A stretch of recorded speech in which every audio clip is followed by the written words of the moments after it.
what is acting? They say that acting is just plain pretend. But if we pretend that we are acting, then where does acting stop and living begin?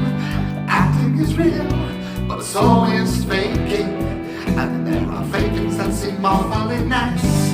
Reality sucks, and so does acting. But here we are, and here's my advice. I am a professional actor, member of the Screen Actors Guild. I have so many things to tell you, so get ready for your mind to be filled.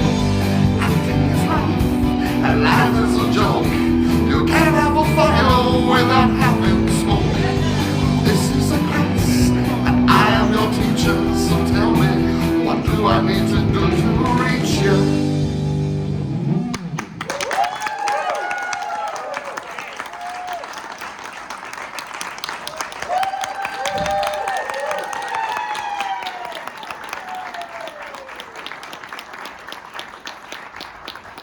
Hello and welcome to Connor Ratliff Presents the Acting Class. I am Connor Ratliff and this is the Acting Class, a fully improvised show that pretends to be a real acting class, because after all, pretending is, some might argue, what acting is. There is fundamentally no difference that anyone has been able to locate between pretending and acting, as much as some actors would like to tell you otherwise. Some actors would like to tell you that pretending is not the same thing, that it's different, that it's a word that diminishes the craft. But I think the craft and the art form of acting is strong enough to withstand the variation in terminology. Now tonight, we're going to be doing some very ambitious work. We're going to be doing some difficult work. It might get uncomfortable. If at any point you decide you don't like this anymore, the exits are there and there. Now that we've dispensed with that, I want to ask people in the audience, by a show of hands, who here identifies as an actor? I waited, and a few people changed their mind and answered. There were people who firmly hands on laps, hands on knees, arms crossed. The more I left it, hands found their way into the air. Now, how many people here would say, no, I am not an actor? By a show of hands. Same timeline. Many people instantly knew, and other people waited to see everyone else raise their hand before saying, yes, I am not an actor. I want to talk to one of the non-actors in the audience. I want to find out who you are and why you are not an actor. This is an acting class. It's curious that you would be here at all. Maybe you're considering becoming an actor. Can a non-actor enter an acting class and leave that space an actor? We don't know. This is a question that no one ever bothered to ask, because it doesn't matter. Who here is willing to talk to me for a moment who identifies as a non-actor? You were very fast with your hand. What is your name? Josh. Josh. Josh, you're not an actor. What are you? I'm an attorney. Although I do some acting. But I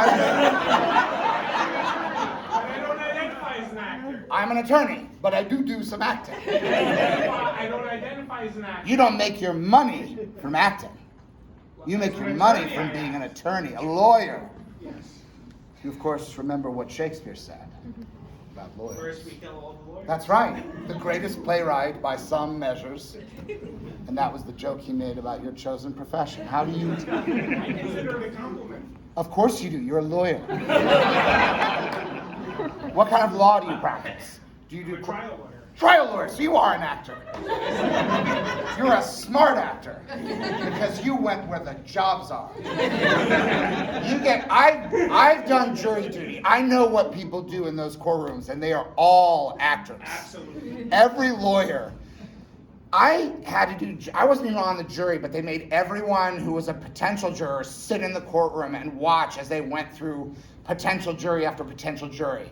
And there were multiple defendants, and each defendant had their own lawyer, so each lawyer got to go up and do the whole thing. They each got time, and we had to just sit there. We couldn't have our phones, we couldn't have books. We just had to sit there and wait. And there was so much acting happening in that courtroom. People don't realize, you know, you want to support theater, you want to support the arts, but if you just want a free show, go to any courtroom and just sit there, because you will see some of the best and worst acting I have ever seen. And the judge was basically a frustrated stand-up. Not even frustrated, he had like a venue and he was like, I've got a story to tell you. And he kept telling little stories and getting laughs from the captive audience. What's your style when you do a opening argument, a summation? What is your, how would you describe the kind of lawyer you are in terms of performance? Josh. I'm a plaintiff's attorney, so I represent people. I represent people who are hurt. Plaintiffs, I want to make you the said. jury believe that I believe in my clients. You said plaintiffs? Plaintiffs. Yeah. So the people who are hurt. I'm not representing the corporation. I'm representing you. You get into, you're hurt by a product. I'm representing you. Josh, we have no way of verifying any of the things you're saying. We get it. You want us to think you're a good guy. I'm just the kind of lawyer. Ladies and gentlemen, the jury. Ladies and gentlemen, the jury. I didn't become a lawyer to help the big bad corporations. I got into this business to help the little guy. The guy, oh, a piano fell on me. That's the kind of client I want. Ambulance chaser, they call me. So what if I am? You know who's in that ambulance? Someone who got hurt. I consider ambulance chaser a compliment. The reason I'm chasing an ambulance is because I want to find out, who can I help? Who can I help? Who's in the ambulance and are you just a little guy who got hurt? Did a piano fall on you? Well, you need a lawyer to sue the big bad piano moving company. Dropped a piano on a little guy. Now his body's ruined. Ruined! Ladies and gentlemen of the jury, maybe you guys play the piano. Maybe some of you play the piano and your inclination is to support the musical industrial complex that make these instruments, because you're thinking, well, I like the piano. I don't want to sue the piano company because then they'll go out of business and there'll be no more pianos. So maybe you're veering that way. But I want you to think for just a second how you would feel if a piano fell on you. That's not such a lovely tune, is it? I tell you what, it's not music to my ears. And it wasn't music to the ears of my client, one of whose ears was smashed by the piano parts when they fell on him. That's right, part of the piano fell on his right ear, and that ear is gone. It's gone. We couldn't even find it. In the chaos of cleaning up the piano, because there's like keys everywhere. I don't know if you've ever seen what happens when a piano falls from the top of the tallest building in town. Why were they putting it up there anyway? That's a question for another trial. But here today, I want you to put your fingers on those keys and make the sound that is justice. Oh, yeah. Oh, that's the music I like to hear. Is that the kind of thing you do, sir? Josh? So what you've proven right off the bat, it's rare that a non-actor so immediately has something that proves my basic point, which is that everybody in this room who raised your hand said, I am not an actor, is probably wrong. Now I realize this means that most of us are out of work actors. It ups the numbers significantly and makes the odds more unlikely. But it does show that in this day and age, you have to think creatively to find where the opportunity is. If you're talking about being an actor as an artist, you can do that anywhere. You can do that on the street corner. You can do that inside a grocery store until they ask you to leave. You don't have to go far to find an opportunity to be an actor if we're talking about the art. But if you're talking about it as a professional, as a business, you got to find alternative venues. At the halls of justice. I want to talk to one of the people who said they were an actor. There were a few of them. Yes, you. Yeah. What's your first name? Anthony. Anthony. Do any people call you Tony? Yes. Because that's an award you could win as an actor. You gotta think about stuff like that. Like if your name was Oscar or Grammy or Emmy or Pulitzer, you gotta think about the kind of awards that you're already like primed to win. Now it might hurt you because some people think we can't give a Tony Award to Tony. It'll look ridiculous. That's not how the industry works, Tony. What kind of acting do you do, Anthony? Stage, television. Stage acting? Stage acting like this? What's the thing you've said on stage, Anthony? What's a kind of line that you've said on stage? Kind of line I've said on stage. Yeah, just a basic thing like, Dad, you were never there for me. Or, my liege. Or, I'm scared. What's the most typical kind of part you play? You were never there for me, Dad, my liege. Or, I'm scared. What's the corner that I'm gonna paint you into? Because that's what they'll do in this industry. They'll say, you're a type.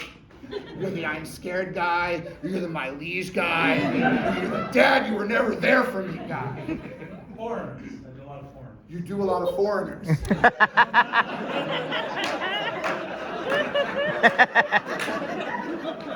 Okay, so you're part of a, let's call it a grand theatrical tradition.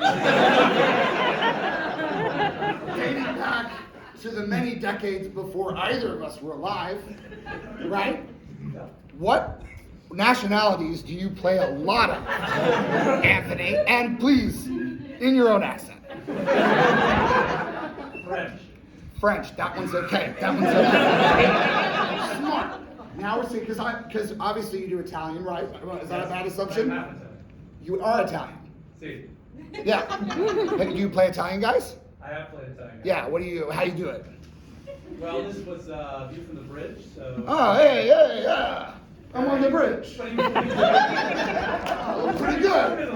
one of the Italian brothers that came. Yeah, we helped build the bridge. Yeah. Yeah. Now, when you play a French guy, what kind of French guy you play? Just describe him. Just. An insouciant Oh. type, arrogant. Oh, insouciant. Insouciant Frenchman. And what was that in? That was in Cheers. In Cheers? The TV show? Yes. You were a French guy on Cheers.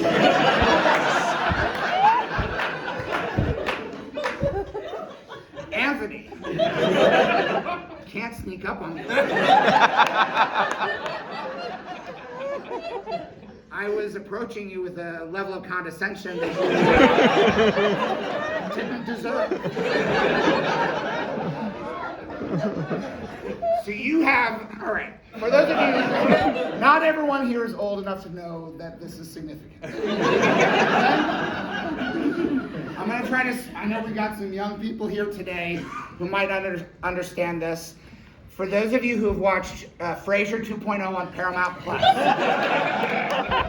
there was an earlier series in which he lived in Seattle, and before that, Frasier lived in Boston, where he was humiliated at the altar by an intellectual barmaid who still carried a flame for the alcoholic bartender who owns this bar called Cheers. And you were an insouciant Frenchman in, I'm going to confidently say, one episode of Cheers, because I do not remember an arc. 5 episodes?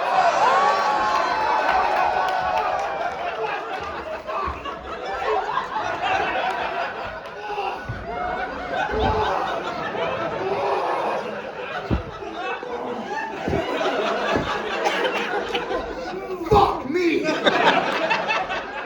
How do I not remember the 5-episode arc on Cheers? It was over 3 seasons. Okay. Last 3 seasons.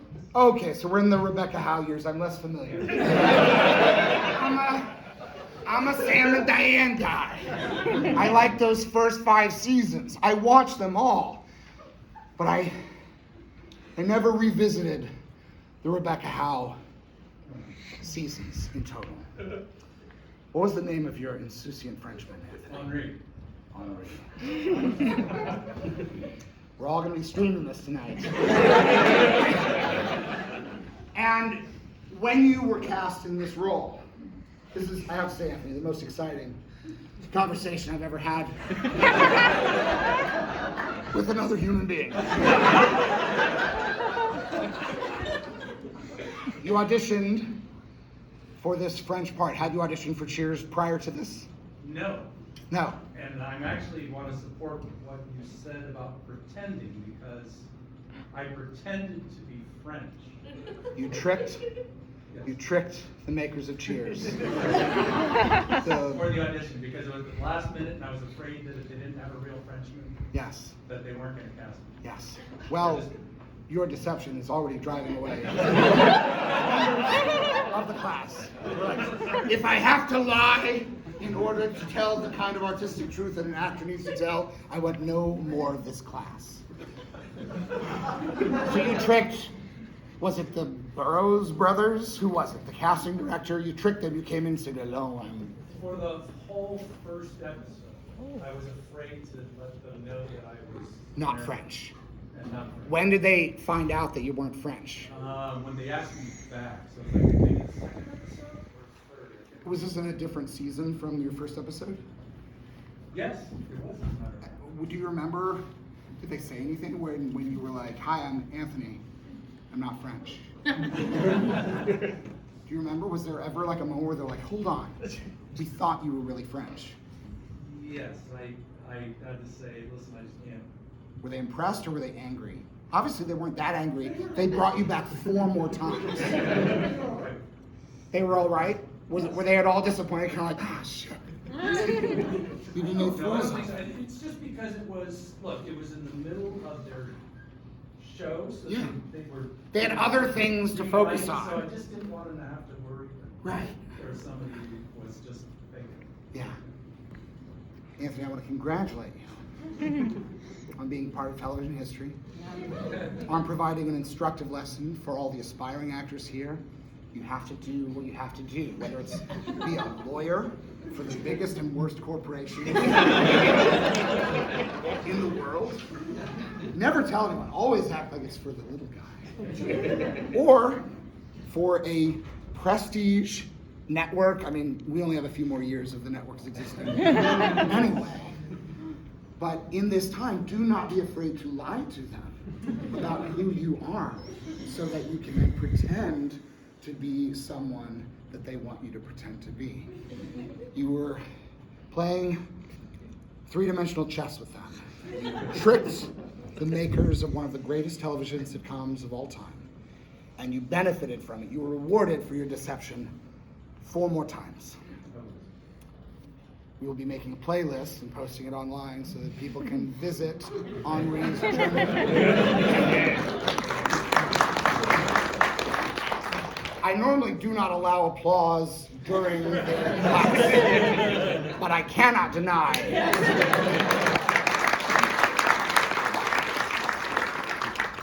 And Anthony, what are you working on now? Audition. Auditioning. Audition. That is so appropriate. I want to bring out my guest tonight.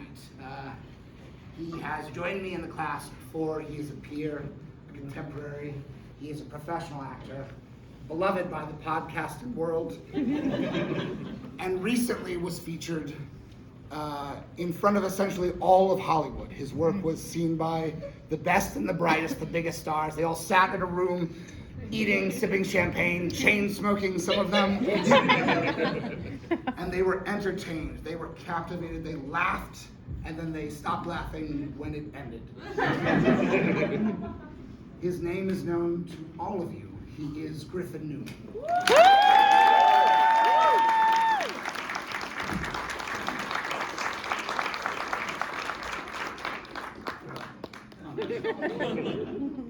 Thank you for having me. I've done this show with you a couple times before. Yes. Even at this festival. At a different venue, though. Different venue. We've never dead these boards. No, and it's never been an opening night of the festival No. performance. Welcome Thank to you. SKETCHFEST. Thank you. Or some of you call it SF SKETCHFEST. In and of itself, intimidating. But I did my exercises backstage. I centered myself. Yes. I placed myself. I felt ready for the show. I don't do any of that. I did not know I was going to have to be performing for the Anthony Sestaro tonight, and I'm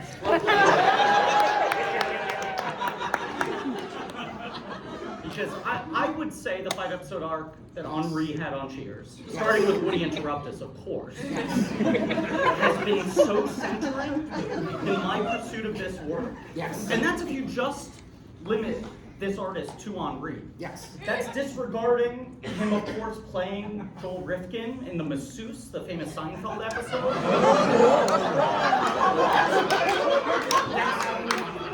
That's discounting his multi-episode arc on the Netflix original series Sense8.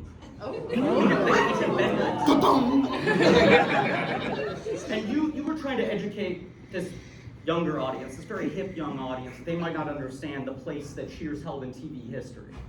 Even just a 5-episode arc, any 5-episode arc, even in the Rebecca years, important in TV history. Yes. Anthony Sestaro was underselling his credits tonight. Yes. They say the stars come out at night, but here at SKETCHFEST, the Sestaros come out. There's a bigger piece of television history that did not come up, which is that, of course, Anthony played gate attendant in the series finale of Friends.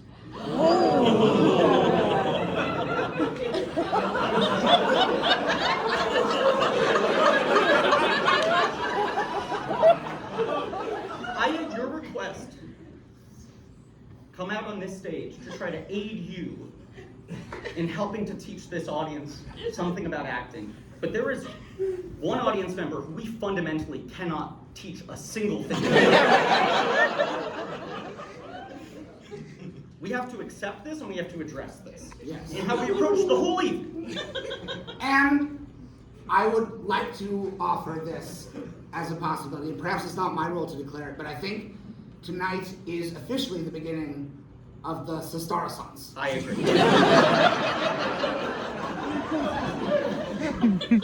The whole industry is looking for a way to recapture those glory days.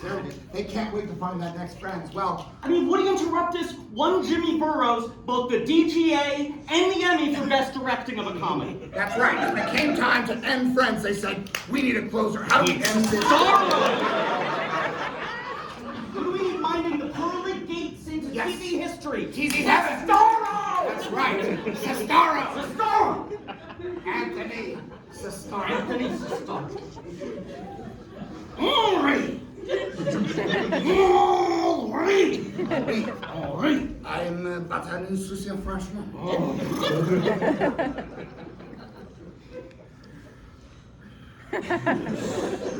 Who's this Rebecca Howe? More like Rebecca Y. Rebecca Way. Rebecca Howe. No, I'm Cliff. Yeah, Sam and Woody. yeah. Oh, Coach.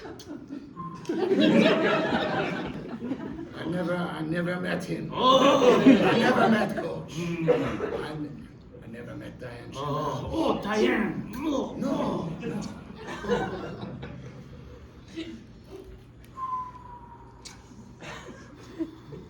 Lilith. Fresh as wine. What was Henri's arc on Cheers? Answer this question. Okay, so of course, Yeah. Woody's childhood sweetheart, or at least hometown sweetheart from high school, Kelly. Kelly. A rich girl, Yes. her parents looked down upon Woody, he but a simple country hayseed. Yeah, with a big heart. Yes. And Woody says, I'm here for you, take your time, find yourself. She goes on a trip to Europe. Oh. She meets a nice, young Frenchman, or so she says, who she brings to meet Woody. And Henri says plainly, to Woody's face, I'm going to studio girlfriend.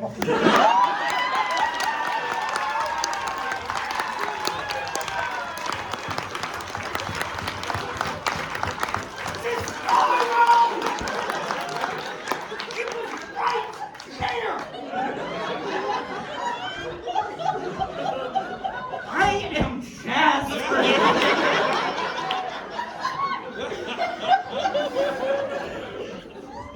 Making your way in the world today takes you. Finding a place with all your worries sure would help a lot. I would sure like to get away. Sometimes I want to go where everybody knows. Henri!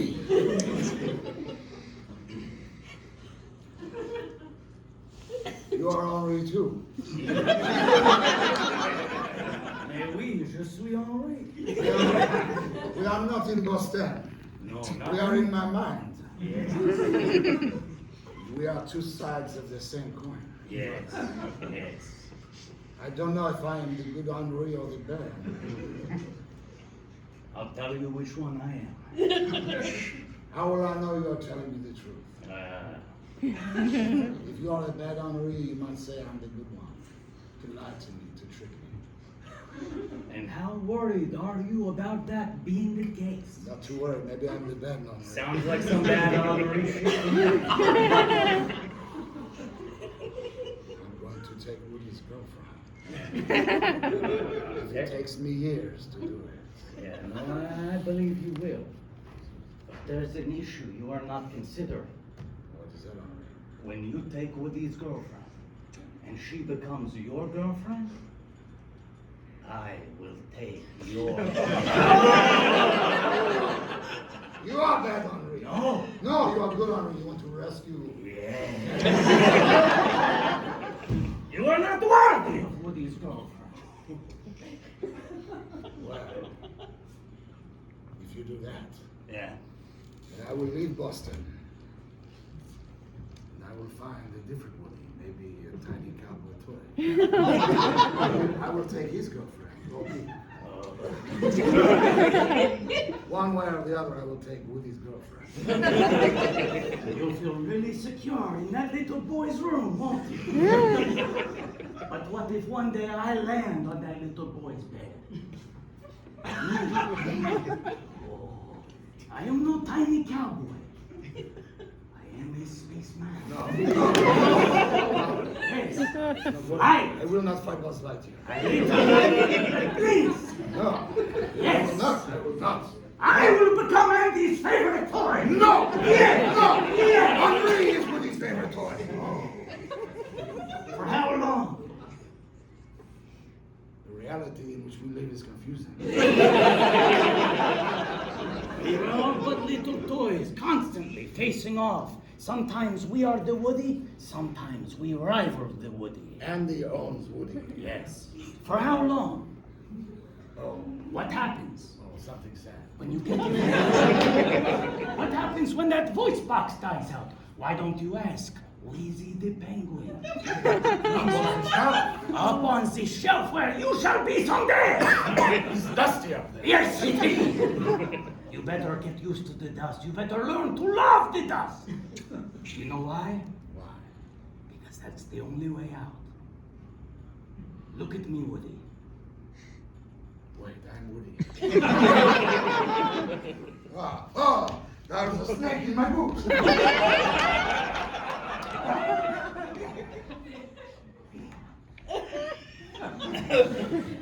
How long does this last? Do you think Woody's going to take you to college?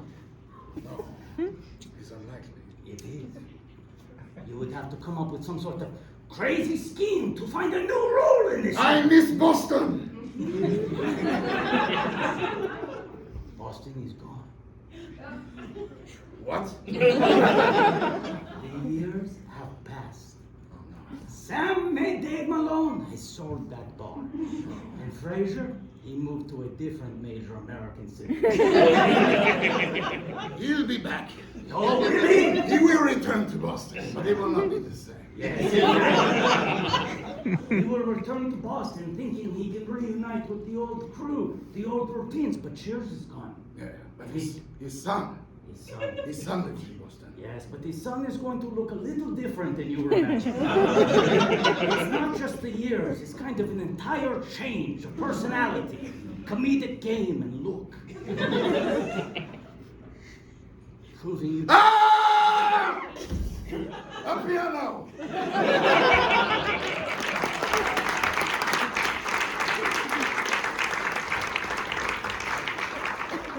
Griffin, Connor, you recently performed at the Golden Globes. kind of. No! Do not diminish what we gave to Anthony. That needs to mean something. A premium must be placed on that. Explain what you did at the Globes, Griffin, for those who don't know. I performed into a laptop computer, and then 2 days later, that was played at the Golden Globes. To all the stars. To all the stars. Jay Kelly. Jay Kelly was there, was he not? Yes, his manager. Jay Kelly's manager. Yes, and we all remember his name. Yes. We don't need to say. We don't know. Jay Kelly's publicist. Yes. Looks a lot like Laura Dern. Describe the character that you played. So, this year, I'm sure we all remember the historic moment when the best podcast category was added to the Golden Globes for the first time. Griffin and I have both done extensive work in the podcasting space. And I know this feels like a layup for us to look for a cheap audience pop of support. We're not. This is organically, I'm sorry, the conversation has to go here. We're not looking to impress you with our credits and our stats. It's instructive and it is germane to the point we're trying to make about It's it. means to an end to a larger point about the craft of acting. Neither of us was nominated for the Best Podcast Award. The only podcasts that were eligible for the Golden Globes Podcast Award were decided by an analytics firm who examined various factors Yes. in order to determine which 25 podcasts could be considered. Had the largest cultural impact. Yes, podcasts such as the 60 Minutes podcast, the companion to the Legacy News magazine. Podcasts such as the ABC 2020 News podcast, the companion to ABC's 2020 News program. Yes, 48 Hours, the podcast companion to the Legacy Network News magazine. Yes. Dateline NBC, the podcast companion to the popular Legacy News magazine, Dateline NBC. The MSNBC podcast was a podcast connected to a news network that technically no longer exists. Do you know that channel is now called MS Now? Yeah. Also, a smattering of hard-right political podcasts whose names I will not mention in a place of art. Yeah, like 10 people who had Trump on as a guest. Yes. Yeah. And then there were a few podcasts, and those were the ones that got nominated. And they gave the award to Amy Poehler, but to introduce the category, there was a comedy sketch, a pre-tape. Featuring the host, Nikki Glaser, the great Nikki who Glaser. was on my podcast once. Yes. And I don't say that as a humble brag or a regular brag. Nope. Not even a proud brag. No. It's just a fact. She hosted the Golden Globes, she was on my podcast, and this was the first time that podcasts have been recognized by the Golden Globes. Connected tissue. Connective tissue. That's the stuff of acting. There was a parody sketch, A spoof, a spoof, a goof, a video, a satire. a satire, in which Nikki Glaser was Spoofing the popular AMC movie theater pre-roll, post-COVID celebration of going to a place where we can feel all kinds of feelings. We can go to a place we've never gone to before, like Jurassic World. That's the a place we've never known's ever gone there before, Jurassic World. Or we could watch a movie with people boxing in it, like Creed. yes. Or we can watch, what other examples do they have in that? Austin Butler is Elvis playing. Yes. Sounds so good you can hear it. Yes. Feel it. Heartbreak. Heartbreak. Feels good in a place like It says this. feel like twice in 3 sentences. Yes. Yeah. That is what Nikki Glaser was spoofing. Except the theater was closed and she went to her car and listened to podcasts. Now when she's in the car, everything Here comes the part that is funny.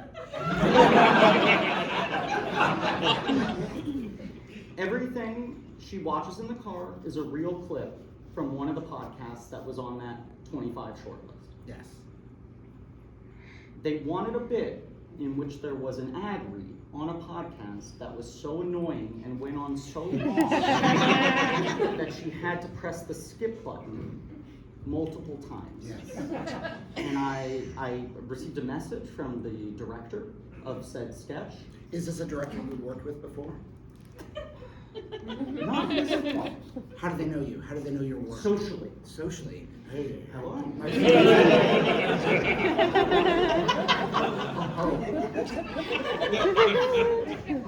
We've done podcasts together Okay, so you worked with him in the in that podcasting medium. space. And he said, we have been struggling to find a clip of an ad read that is annoying enough. I can make no promises, but you want to give this a shot. Those are the words every actor longs to hear, because this means you are on the precipice of your dreams becoming a reality. I can make you no promises, but why don't we give this a shot?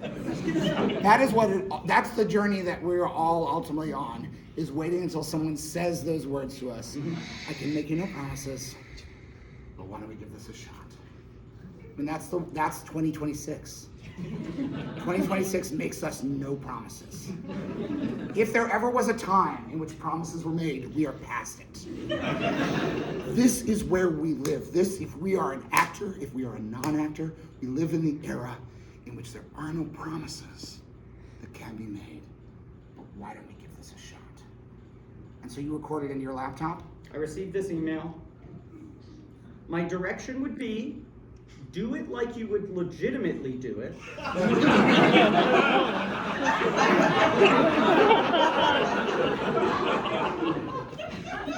Then do one 10% louder / more annoying. And which did they go with? They Frankenstein. Dr. Frankenstein. For those of you who have not seen the recent Netflix original film, Dr. Frankenstein, he was a doctor. How do I put this? Can I? Yes. May I? And this is a bit of a spoiler for anyone who hasn't seen the film yet. He had a month. 2 even. I would argue from a certain point of view, he is the true monster. He creates a creature, but that creature is but an innocent. Yes. Who's the monster? The doctor is the The monster. man. I can't operate on this monster. It's a brain teaser because the doctor is the monster. See? And in this case, the doctor was not a woman because a woman would never do something that monstrous. Hold the applause for later. So you record you give him some options. I give them some options and they say, we're gonna mix and match. Take a line from this one, take a line from that one, 3 takes. I said, here's how I would really do it. Here's an annoying one. And I gave him a Robin take. A wild take. We should explain this to the audience, for anyone who's not in the biz. A Robin take is the name the industry gave when the late Robin Williams used to do films. They would do regular takes, where he would do the scripted lines. Those are the as written. takes you know. Those are the types of takes you've seen from other movies with other actors. Any actor can do a non-Robin take. Anyone. But a Robin take is when it goes crazy. And you can say anything. And you did a Robin take? I did a Robin take. How much of the Robin take made it onto the Globes? I think a reasonable amount. Who here watched the Golden Globes? A smattering. Broadcast, this is what we're saying. The networks, they're dying, they're struggling. Who knows how much longer the Golden Globes will even exist? I think there's a good chance this was the final Golden Globe.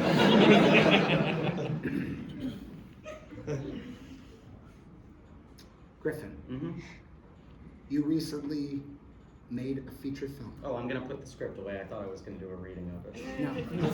The people who saw it on the Golden Globes, they saw it. That's where it And the lives. people who didn't see it on the Golden Globes don't deserve it.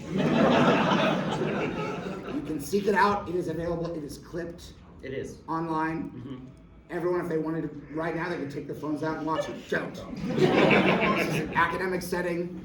Phones off. You here now. But the second the show is over, I want to see people outside, heading to their cars, looking for that. Oh, I found it! I found it! I found it! I found it! I found it. Yes, that's what I want to hear Yeah. from the window. Who will be still up here? Who will be going to their cars? I found it! I found it! I found it! I found it! But also be careful when you're watching. You're walking and you're watching. We're very close to the water. You're about 3 steps away from a big mistake. So let's keep our heads on a swivel. Griffin, Yeah. you recently performed in a motion picture, a feature film. I signed many NDAs. You can't talk about I it, can't talk about it. except in the most general of terms. I played a character. Yes. And you didn't film it in San Francisco. I did not. And playing it at that level, we could be here a very long time. We could. If you just rule out the American cities in which you did not film this movie. Is it fair to say you did not film this in North America? Can I ask for the trust of this audience? Yes. We're all doing together this space. collective exercise? Thank you. Cone of silence. Zone of silence. Cone of silence? I cannot answer that question. If you did film something in, I'm gonna throw out a continent. Okay. All right, I'm just gonna throw it out there. Mm-hmm. May or may not be where you filmed the movie. Okay. Antarctica. If you were to film a movie, and I'm not saying you went to Antarctica to make a film, I might have said that to throw the audience off the scent. Or not. Does it change your acting to be in a different place? Absolutely. How? First of all, I would say I would be quite cold. If I'm right. Yes. If it was Europe, you might also be cold. Yes. Depending on what part of Europe and what time of year. Now, Is your character cold in the movie? physically or emotionally? This distinction is important. A physically cold character will shiver, perhaps get goosebumps. I'm cold. An emotionally cold character might not even admit to feeling physically cold because they don't want to share any of themselves. But if you are playing an emotionally cold character, you have to share it with one person, and that person is named the camera. Yeah. Let's assume, for the sake of argument, for Yeah. the sake of artistic exploration, Okay. that the character you're playing is emotionally cold. Was this character emotionally cold?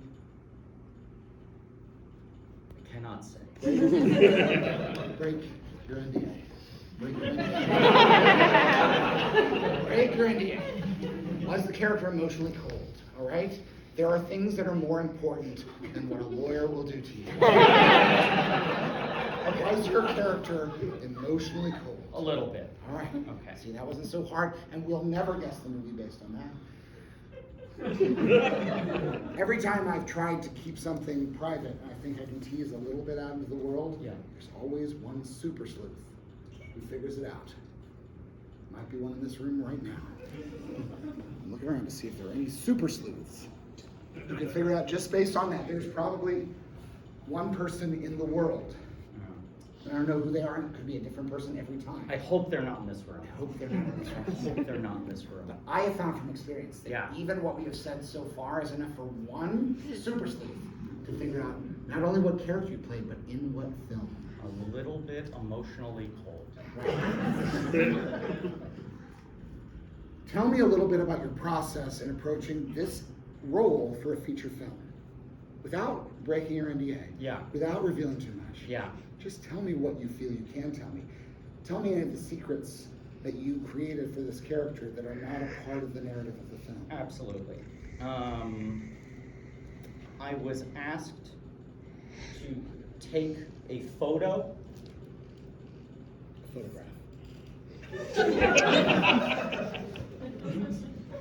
for hair and makeup.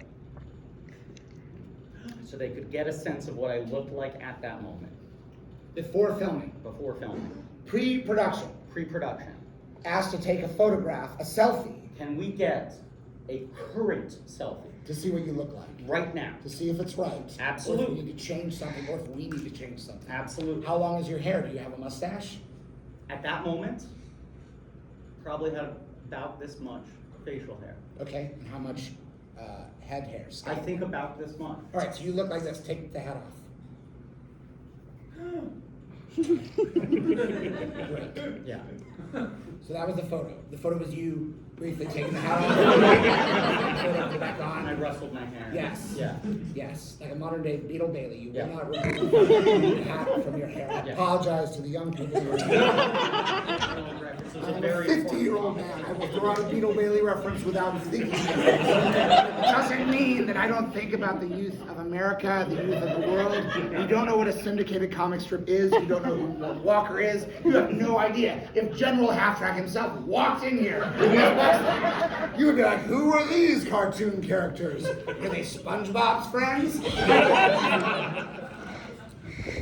You take off your hat, you take the photo. Yeah. Then what? You send it to them. Yeah. What do they say? Shave. Shave. So I shave. Face or whole head? Face. Okay. They didn't say that though. They said shave. They said clean shaven face. Shaven face. In fact, I think they at first just said, You look great. no. You look bad. No. You look fine, but you need to change. Would you mind shaving Would you mind shaving? and sending us another photo? Sending us the hair that you shaved. Overnight. Overnight. I need it now. Texas. I'm not working on the film. Not your email. Would you please shave your face and send me the hair overnight in a little bag? Seal the bag so that the hair doesn't fall out. Send it to my house. Your biggest fan. Second email from hair and makeup. Yeah. Shave your face. Mm-hmm. Send us the photo. Yeah. Then what do they say about that photo? Perfect, you look great. Oh, we regret it, you shouldn't have shaved it. Draw a beard on your face. Take a photo, send it to us. Director is requesting clean shaven. Oh, you didn't shave good enough?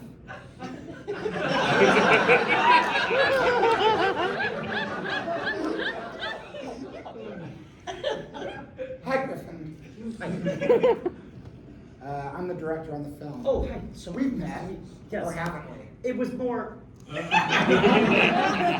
gonna put a lot of these little clues and puzzles, riddles I call them, for the people out there who want to be a super sleuth and try to figure out what we're talking about. Did Griffin already know the director? Or was this the first time they met? You'll never get the answer out of me. Hi. I'm familiar with your work. Oh, yes. And we've met in a Okay. sense. When listen to me. Mm. I understand you shaved. Yeah. I got the Face. note, absolutely got right to work on it. When I say clean shaven, no one ever gets quite as close to shave as what I need to see. Okay. Because we're Okay. filming this for IMAX, we're filming it in 30K. Uh-huh. It's just so much more K. Yeah. It's gonna be a very big deal. Yeah. Chris Nolan, who I'm not, or maybe I am. What if this is for the Odyssey? They didn't film the Odyssey in North America, and there's a lot of dudes in that.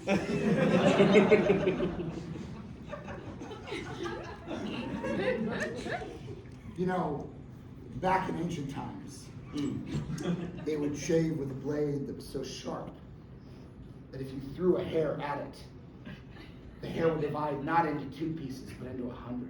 That's how sharp the blade would be. It's very interesting that you're sharing that anecdote in relation to this project because of how it does or does not relate to it. When I made The Batman. And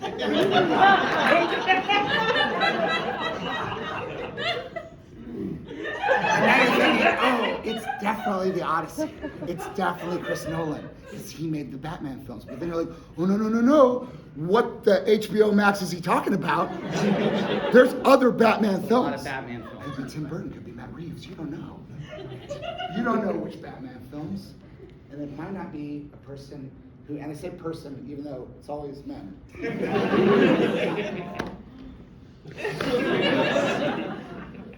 I know, right? Let a woman make a Batman film. Right?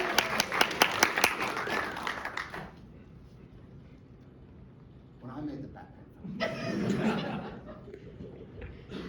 I always wanted Bruce Wayne to have a really close shave. And he did.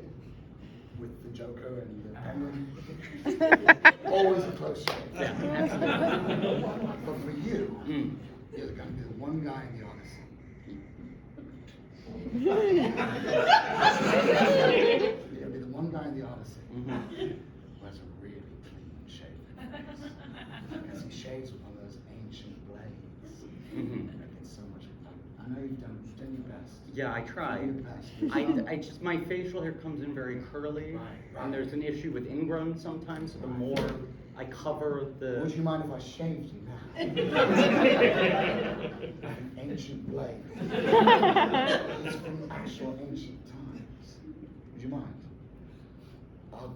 It'll be good. It'll even get some of those ingrowns. The blade will go in a little. Take what it needs. I actually think that might help me find the character a little. You know, this is the Odyssey, right? When I directed Pee-wee's Big Adventure, I said, Paul, Yeah. I want Pee-wee to have a really clean shave. He was very fresh-faced in that He picture. never got it clean enough. Really? Not in one take. Really? Never. There's not one take that was clean enough. Yeah. So it's a good movie, though. Yeah, I love it. Have a seat. You want lather or no? You want dry shave? Lather, please. Or wet shave with no foam? What do you want? Let's lather it up. Let's put as much as we can to protect. Do you have a particular aroma you like? Do you have like juniper? Kind of sometimes helps me relax. This is great actually, because I was looking for, I had some ideas for the character I want to talk through with you, and I reached out to Tiffany, and she said that your schedule was a little squeezed, so maybe this might give us a nice little opportunity to discuss some of the things. So for me, I feel like, I always start from the inside, right? I go breath first, right? It's a real, you're not going to find the character unless you have the lungs. Right. And I think there's something maybe a little bit stunted, I think the lungs maybe, if not punctured, but they've perhaps been wounded or never developed thoroughly. So I just think it would be interesting if there's a little bit of a, like a kind of struggle for, not too much, because he wants to put on a brave face. He doesn't want people to see, but every breath is a little bit of an effort. It's a little odyssey in and of itself, Well, I can't make you any promises, but just give it a shot and see what happens, right? Okay, yeah. And I just, getting to the...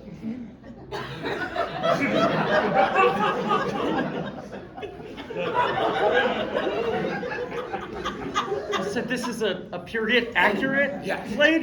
Yeah. So I think just in terms of his upbringing Yeah. and his family life, Yeah. I think to me it always goes back to the relationship with the mother. Yeah. And perhaps she tried, but she couldn't quite find a way to communicate with him. So you're onto something. It's a close shave. Look in the mirror. Look how smooth it looks. No, not that mirror. Oh. That mirror is just one for a joke, see? Look how I funny. say my face looked really long. Chin is all the way down on the floor. I got this from a circus. It's very funny. It's a funny mirror. It's a funny mirror. It's not how you look. Yeah. This mirror right there. Yeah. You see, right? Yeah. That's good. Yeah. Yeah, it is good. Yeah. Yeah. Wow. You met Matt? Matt? Damon. No, I haven't. I'm such a big fan of his. Yeah. I met him like 5 years ago, but he wouldn't remember. It was I was Well, even Project Greenlight. I sent in a tape, and then Right. yeah. He and Ben. You met Ben. I didn't. Ben's not in it. Yes. In this. No, Yeah. Ben's not in it, just Matt. Yeah. Is it just Matt? Yeah. Let's do it like Oppenheimer. Just Matt. Just Matt. Just Matt. That won the Oscar. Yeah. Now why? Just Matt. Just That's my secret. And Ben will win the Oscar if he directs it, but not if he's in it. That's the secret, but I'm directing it. Yeah. So the only way I could do one with Ben is if he were directing it, then I'd be out of a job. Do you understand? Do you understand? I Yes. figured it out. Just Matt. And then I win the Oscar. But no Ben. Because Ben would be directing. Like an Argo. Do you remember Argo? No, I do. Right. What about Interstellar? Yes, Matt. Yes. Right. You had Matt in that. I did. Not Ben. No. Right. Just Matt. Just Matt. That's how I do it. When I make a movie, if I have a Matt or a Ben, it's always Matt. But I'm just saying you didn't win the Oscar for that one. What? This is how I find out? You told me I had. You told me I had. I love the film and I think it's aged very well. I'm just saying you might be coming to a false What the fuck is this? What the fuck is That's this? for Oppenheimer. No. This is for Oppenheimer. This is. See? You won for 2 for Oppenheimer. Best No. picture, best These are director. some of these are for Interstellar. Some of these are for Interstellar.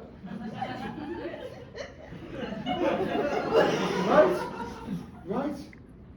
I can't read, Griffin. I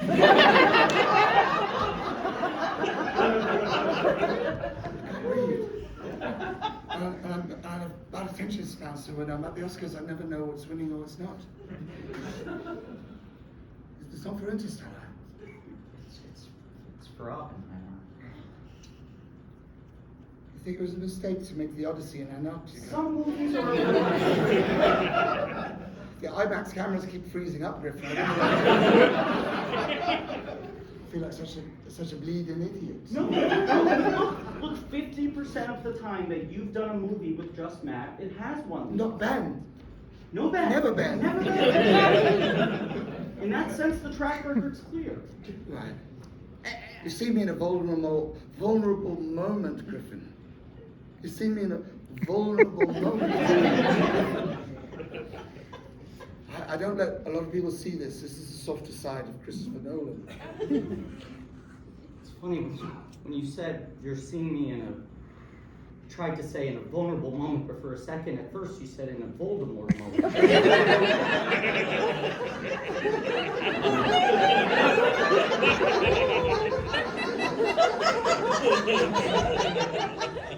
I could have sworn, I mean, maybe it's Funhouse Mirror, it's probably the Funhouse Mirror.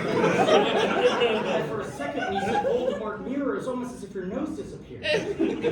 I knew I couldn't fool you.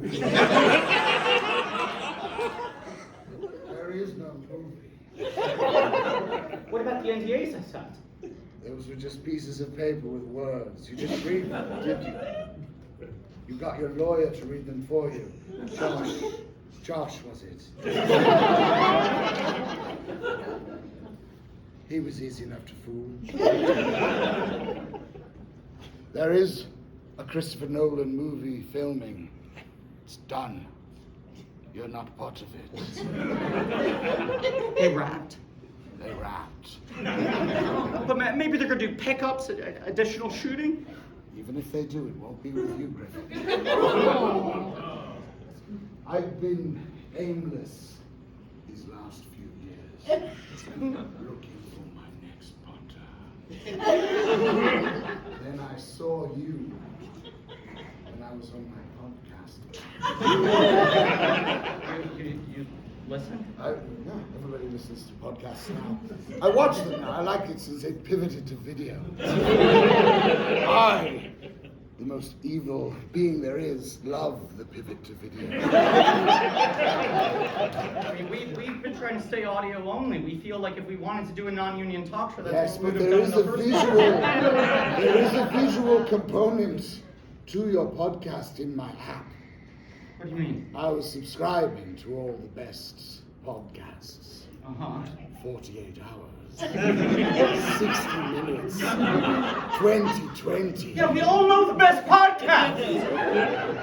And then I saw one that had a little drawing of a little boy with glasses. And I thought, it's Potter.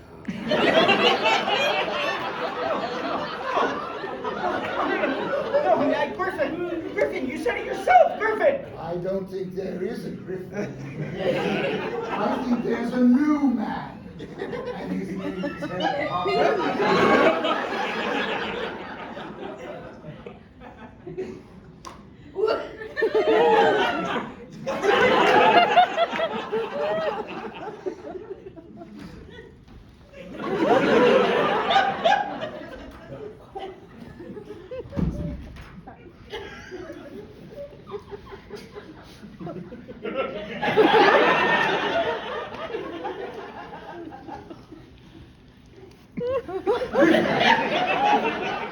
Please, don't be frightened of me.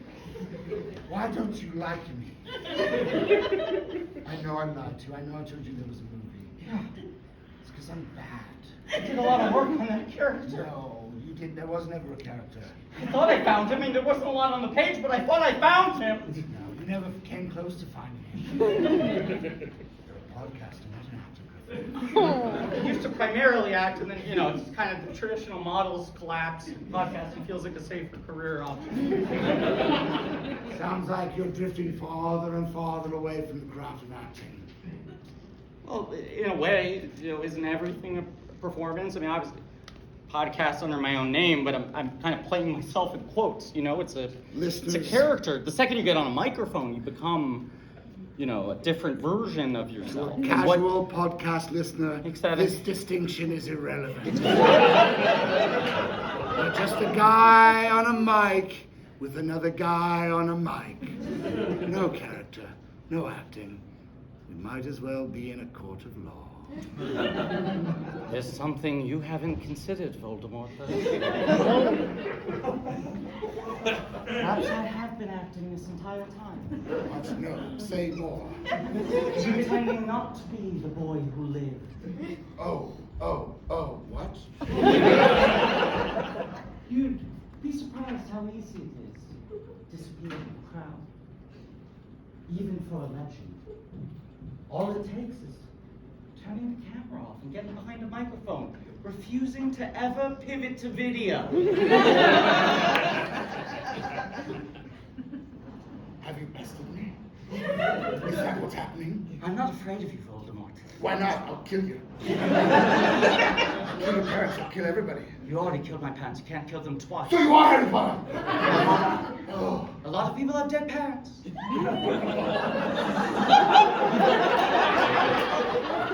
That's a sad specific. And yet you can't contest it. I cannot.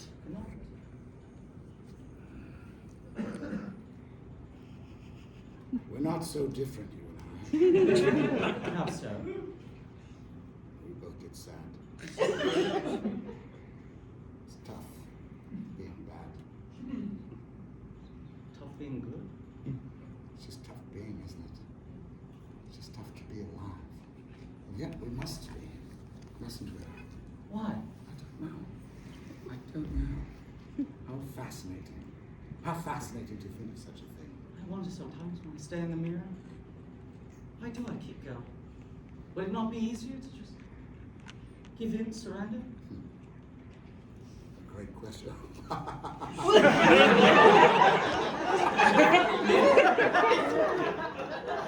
Like my belly's down here. Oh my God! And it's Here I was feeling bad. You were gonna get into that. It took so little.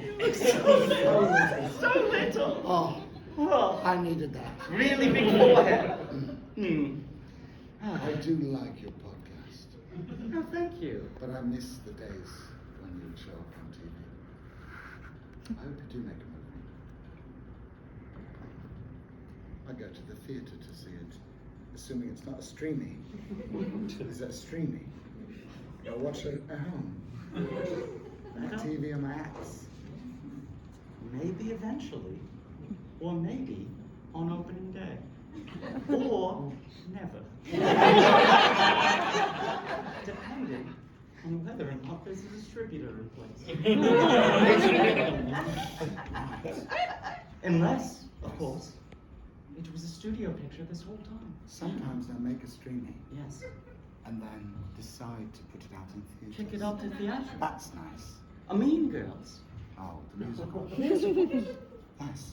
I subscribed. Yes. Of course I subscribe to Paramount Plus. We all climb the mountain every time and again. No, but the difference is Voldemort just started.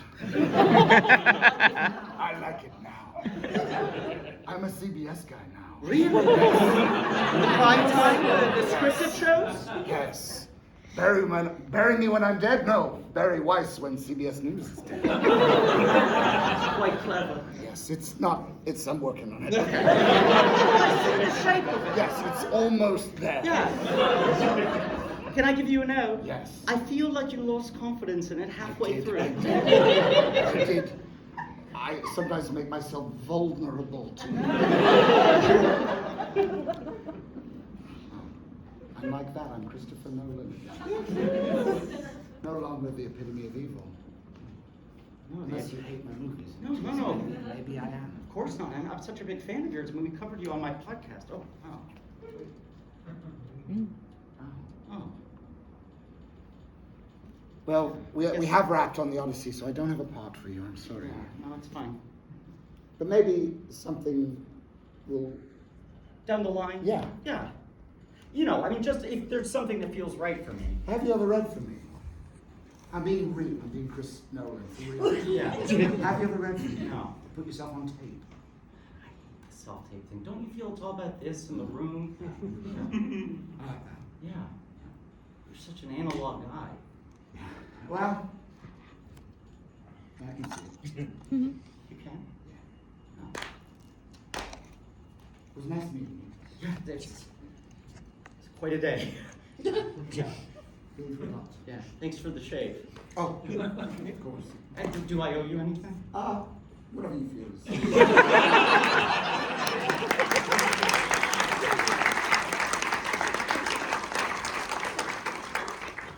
Griffin, I made a movie last year, and I similarly can't talk about it. Congratulations.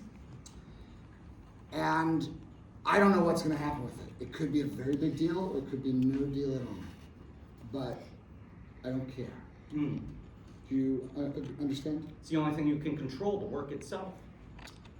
We talked to Anthony before, Oh. and I'm still feeling the aftershocks of it. I want to know if anyone here in the room has ever made, and this is, I'm sorry, Anthony, I can't.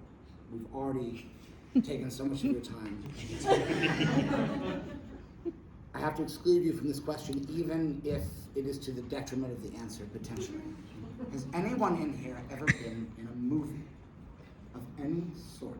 Yes, you. Yeah, I was an extra in a straight-to-DVD action movie starring Cuba Gooding Jr. Such a good answer. You're sitting two down from Anthony. Are you friends with Anthony? No. Okay. It's just a magic row. What row are you in? Are these numbered or lettered? What row is this row? This is row E for entertainment. All right. And so this is a perfect answer. You were an extra in a straight-to-digital video disc action thriller starring Cuba Gooding Jr. Yeah. How many days were you a background player in this film? Half a day. Half a day. Half a day's work. What was the movie called? Endgame. Endgame. Good title. Samuel Beckett liked it. Stan Lee liked it. Endgame. Endgame. Starring Academy Award winning actor Cuba Gooding Jr. What year was this? 2003. 2003. Do you mind if I ask you a question? I don't mind at all.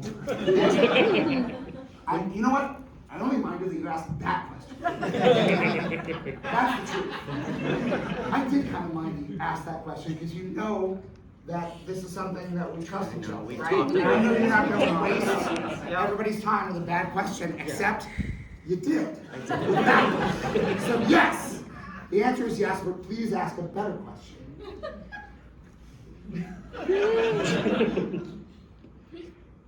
When you were filming Endgame, did you know that it was going straight to DVD? Was it a fait accompli, or was that just ultimately the way the cookie crumbled? I was like 5th grade, so I don't. Child actor. So half a day is a lot. So were you even aware what a DVD was? Yes. What year was this? 2003. Peak DVD. Peak DVD. Peak DVD. Not too many years after the Oscar win. What year did the Boat movie come out? You're talking Boat Trip? Yes. 2002. Right. So maybe we did know.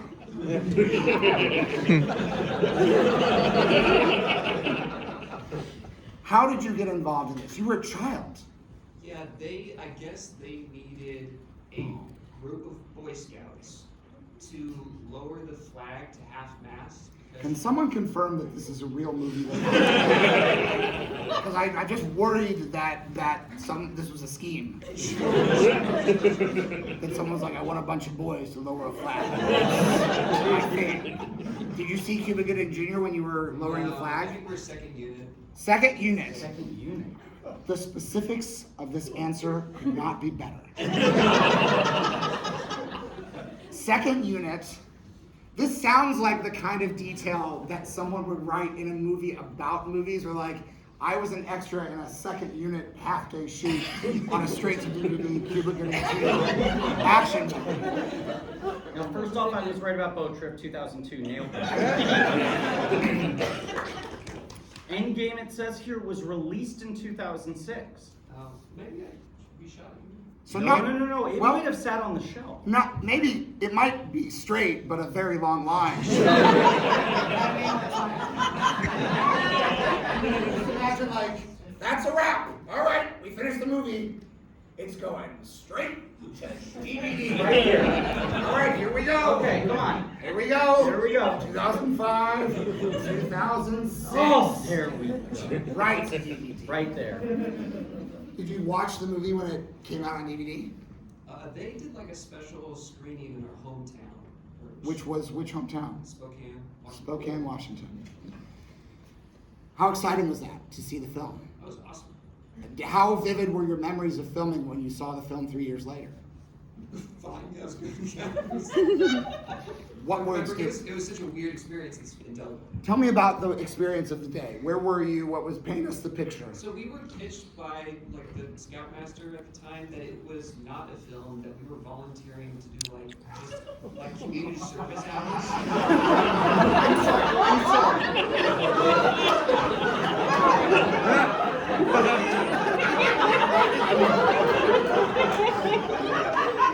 Are you telling us that they both fingered you into being in a direct-to-video DVD Cuba Gooding Jr. action film? You were a real scout. Yes. And your actual scoutmaster was this person in the film? No. But did he arrange for you to be in the film? Who's they? They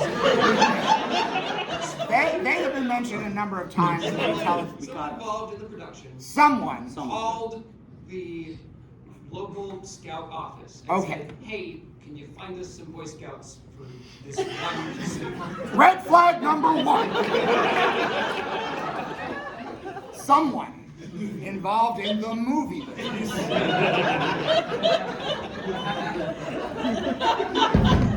We gotta make these calls. We gotta make these calls. We gotta get a bunch of boys in the Cuba. All right, hello. I need scouts and I need them fast. Tell what badges they have on their stash. Tell them this is community service. They're doing this for the community, the most essential community. Entertainment community by the audience. Don't they deserve entertainment? Don't they deserve? You don't have to say it twice. Boss. You did, because I'm coming up dry. Everyone yells at me. This scout leader, he didn't put up a fight at all. Oh, sounds like our movie dreams are coming true. 2004 movie theaters, here we come!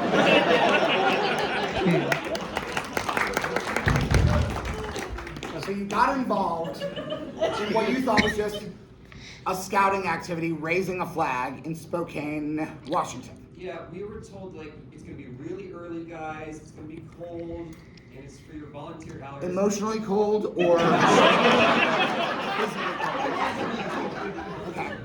And so we raised our hands, not thinking we were doing anything other than just whatever they were gonna have us do. And then it was a surprise. The scoutmaster was like, "I've done a good thing. I've surprised these boys with the gift that you're now in a movie."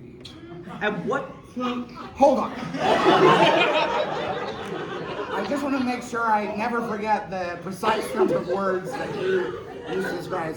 Surprise. I've done a good thing. I've gifted these boys with being in a movie. That's what you said? I think that's what they said to themselves. That's their inner monologue. Yeah. That's the subtext. Yeah.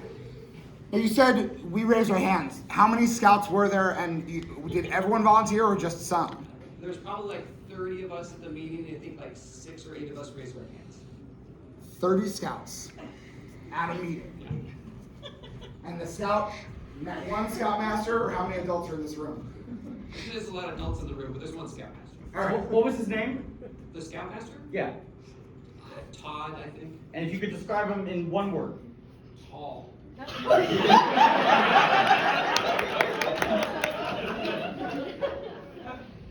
right, kids. First of all, let's do a head count. I'll just count off the numbers. Just say 1, 2, 3, and I want to see how many scouts we got in here, all right? Start with you. 1, 2, 3, 4, 5, 6, 7, 8, 9, 10, 11, 12, 13, 14, 15, 16, 17, 18, 19, 20, 21, 22, 23, 24, 25, somewhere between that and 30. All right. How many of you kids would like to do a normal scouting thing? Early in the morning, very cold weather. And that's it, just normal Boy Scout thing. Todd, Yes, would it be helping the community? yes, it would be helping the community. Then count me as one. All right, we have 1 of 30. That is not enough. I'm worried that the community, if I come to them with 1 out of 30, they won't do the thing. How do I say this? I'm worried we won't be able to have a successful scouting event with just 1 scout. Can I get another scout to volunteer? Todd? Yes, Bruce. I'm worried maybe the community doesn't want to help. Well, they do. They specifically called me on the phone and said, we're looking for scouts to do a normal thing, early in the morning, very cold. So it'd be a service. Yes, Bruce, it would be a service to the community. I guess you can count me as... All right, now we're talking. We got 2 scouts, 2 out of 30, 2 out of 30. It's still not enough. We're not even up to 10. Hey, Todd, Yes. you know how much I love this country.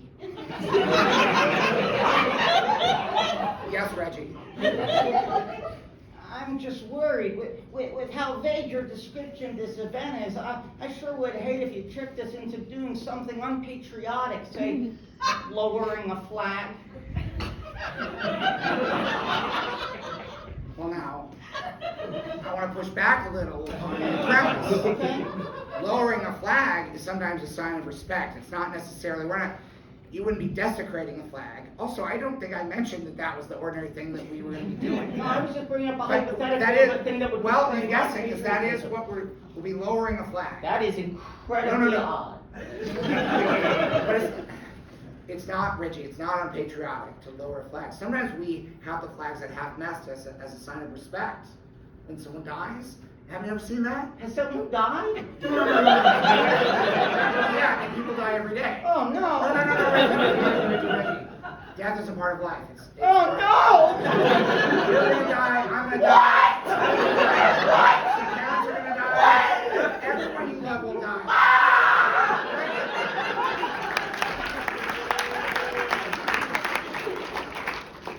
Did you have fun filming?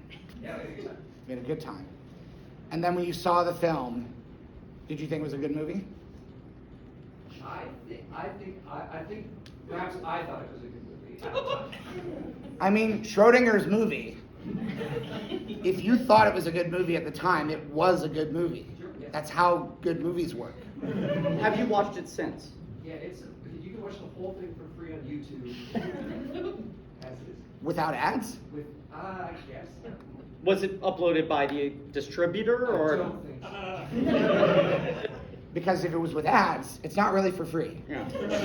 You're paying for it with your time Yeah. when you watch those ads. It's akin to labor, really, if you think about it. Every once in a while, with a group of friends, I will sit down and make them watch it up until I show up and then we can stop watching it. How many minutes into the movie do you show up? It's like 20 minutes in or something like that. So you're still, would you say you're sort of the end of Act 1? Yeah. And why are they lowering the flag? In the film, the president has been shot.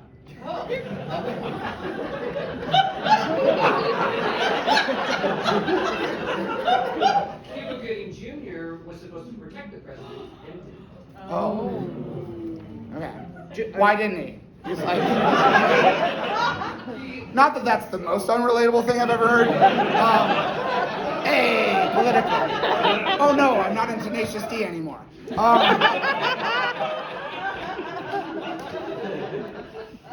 He didn't. He didn't. He tried. He tried.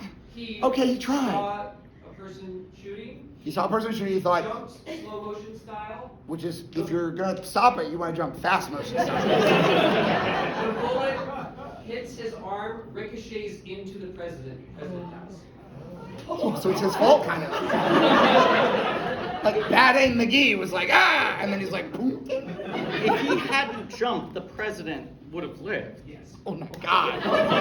This movie sounds so good. Can I ask? And- do you remember who plays the president? I do not know the name of it. Okay. Let's find that out. Yeah. Not I to can take. some other folks that are in it. Yeah. James Woods. Oh. Everybody's favorite guy. He's the head of the security. Right. Angie Harmon plays the journalist trying to figure out what really happened. Okay. And for almost no reason, Burt Reynolds shows up. He shows up for what? For like 5 minutes. I mean, he was older at that point. He probably just like, hey, Jack Scalia. Jack Scalia Yeah. is what? The The president. president? Yeah. Jack Scalia. That's not the name of the president. Yeah. It's the name of the actor. What's he just his plays name? the president. character- Just the president, no Yeah. name? Yeah. Name. All right. And not to dig myself into a deeper hole, but when the kids are lowering the flag, is it to set up like a photo op, like after the shooting? No, it's we're lowering A few of you know what I'm referencing. There's footage like where someone tries to shoot, and then there's like footage where they're like adjusting the flag so they get the perfect photo. It's not that, is it? Okay, that's the end of the political round. So you really liked it then, and now you show it, and it's kind of a goof to like make your friends endure the movie. Does anyone, when they're watching the movie, when you go to turn it off after you're seeing it, has anyone ever been like, hold on, I want to see how the story goes? I don't think so. No, sorry, go on. That was all. That was it. How many times would you estimate you have watched the first 20 some odd minutes of Endgame? Probably like 15 times. It's All right. 12 minutes and 50 seconds. That's where it happens.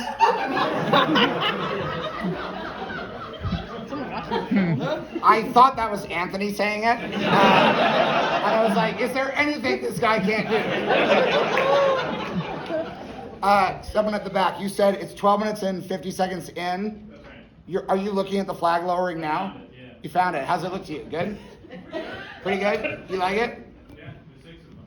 6 kids? And in the shot, this is before the thing happens, you're just lowering the flag?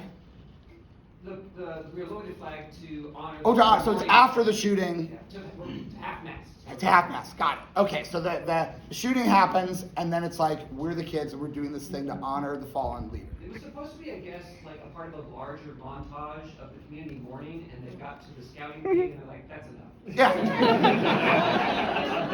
And forgive me, your first name again? Tim. Tim. Do you know if you were credited in the picture? I'm not credited in the picture again. Are you credited on IMDb? I don't remember. Tim, if you'll give us your last name after the show, when class is through, I know a guy who will put you on IMDb. Within the hour. There's a chance he already has. This is not a bluff. You don't realize, and we're not going to call him out because he's very modest. You're in the same room as one of the fastest IMDb editors. He's an IMDb fixer. He'll change stuff that's wrong. He'll add stuff that's It'll missing. be on the Wikipedia. If Endgame doesn't have its own Wikipedia page, it will by tomorrow. But I want to put this to you, Tim, as a lesson to everyone else here about what I think you accomplished that you may not have realized. Because you said when they were planning this film, they thought, we need a montage. We need to show the whole community mourning the president. We need to show a sad mom. She's hanging out the laundry and she's, oh, what's happened is so terrible. I don't even want to do this. And then you see the guy and he's at the office and he's just, oh, I don't even want to be here. What happened to our community? And you see just people around town just, oh, I can't deal with what's happened. And the director of this film said, we don't need any of that. Everything we shot is conveyed by these 6 young actors who didn't even know they were in a movie.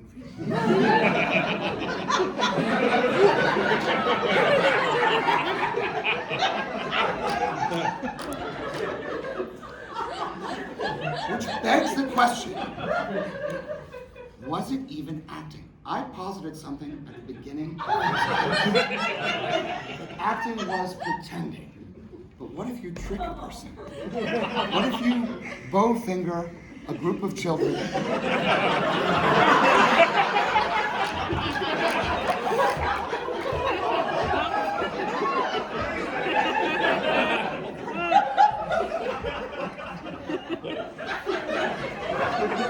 You know what I mean? You know what I mean?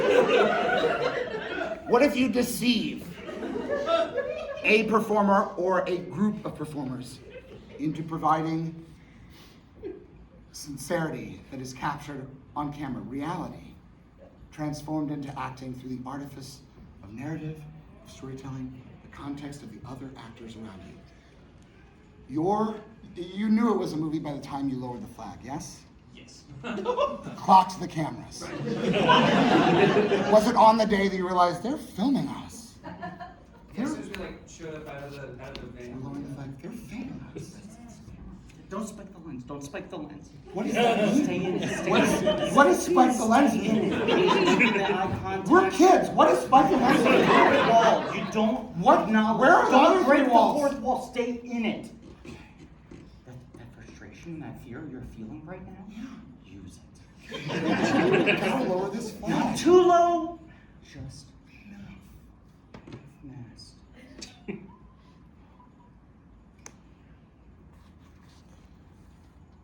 It took an Academy Award-winning actor to balance out how good you were in that movie. I haven't seen it, but I've heard it's great. What you did, and was this the last movie you were in? Yes. To date. Right. What's your next project? What do you think? Are you just waiting for that opportunity, or, and I gotta say this, because I'm gonna be a little hard on you right now. I'm gonna push back at something. The industry is in transition. It's It rough. always is. It is rough. Really rough out there. And you can't just wait for someone else to trick you into being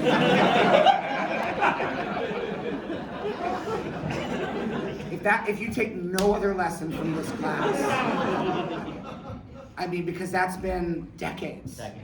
All right, and that is the kind of gap that, although everybody loves a comeback, it is undeniable that whatever momentum you had coming off of Endgame has cooled. You lost it. Like, since you made Endgame, there has been another Endgame that did very well. It is one of the highest grossing films of all time. In theaters. Effectively knocking your Endgame out of the top slot as the #1 Endgame movie.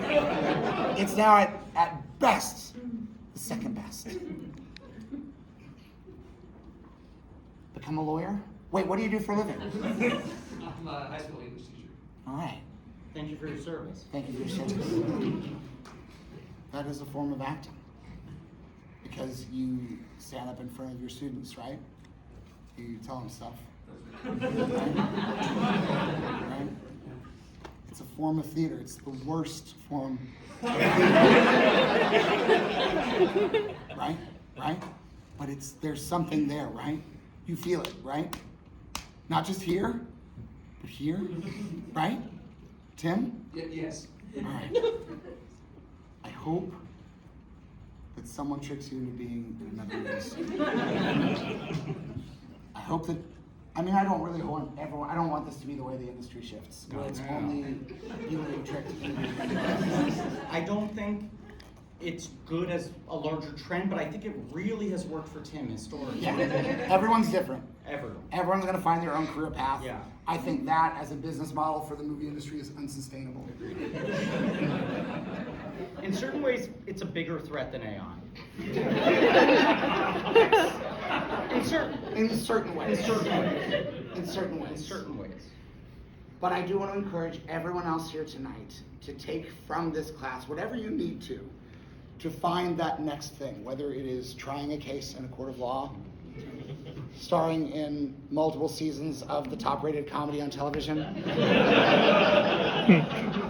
or being deceived by a local scoutmaster so that do something good as a surprise for you. I want to thank you all for coming out tonight. I want you to have a very pleasant Sketchfest, and I want to thank Griffin Newman.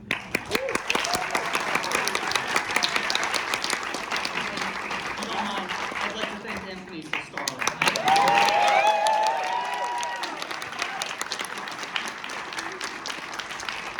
If you want to learn more about acting, you can follow Connor Ratliff Presents the Acting Class on YouTube. I would encourage every person here to do that because it would help me so much.